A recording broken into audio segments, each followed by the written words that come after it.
संसद की कैंटीन और संसद की कैंटीन की जिस थाली की पूरे देश में चर्चा हुआ करती थी, एक बार फिर संसद की उसी कैंटीन की चर्चा उस वक्त होने लगी जब लोकसभा अध्यक्ष ओम बिरला ने बड़ा फैसला लेते हुए संसद की कैंटीन खाने पर मिलने वाली सब्सिडी को पूरी तरह से खत्म कर दिया।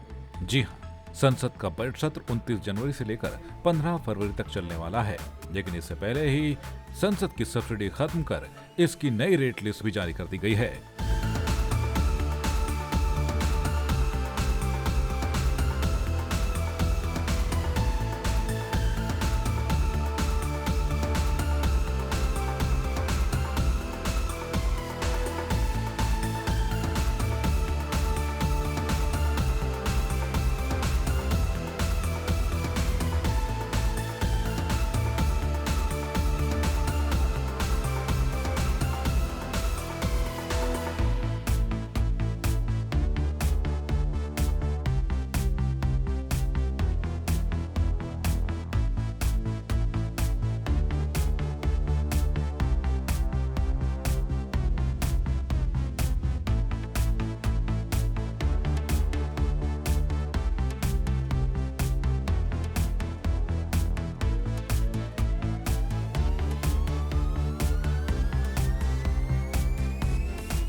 ये नई रेट लिस्ट आपको बताएगी कि आखिरकार कितना बड़ा बदलाव संसद की कैंटीन के खाने में कर दिया गया है, जहां अब 100 रुपए की शाकाहारी थाली मिलेगी और 700 रुपए में नॉनवेज बुफे लंच मिलेगा।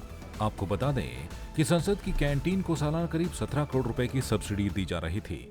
2017-18 में एक आरटीआई दाखिल की गई, जिसके बाद संसद की रेट लिस्ट सामने आई थी, जिसमें बताया गया था कि संसद की कैंटीन में चिकन करी के लिए 50 रुपए, वेज थाली के लिए 35 रुपए देने पड़ते थे। वहीं 3 कोर्स लंच की कीमत करीब 106 रुपए थी। इतना ही नहीं, साउथ इंडियन फूड में प्लेन डोसा सांसदों को सिर्फ 12 रुपए में दिया जाता था, लेकिन अब ये रेट लिस्ट बदल दी गई है और सांसदों और अन्य लोगों को मिलने वाली सब्सिडी पर पूरी तरह से रोक लगा दी गई है। आपको बता दें कि लोकसभा की बिजनेस एडवाइजरी कमेटी में सभी दलों के सदस्यों ने एक राय बनाते हुए इसे खत्म करने पर सहमति जाहिर की थी। आपको बता दें, अब नई संसद की कैंटीन में अगर कोई चीज सबसे सस्ती रह गई है तो वो है रोटी। जी हाँ, रोटी की कीमत 3 रुपए है।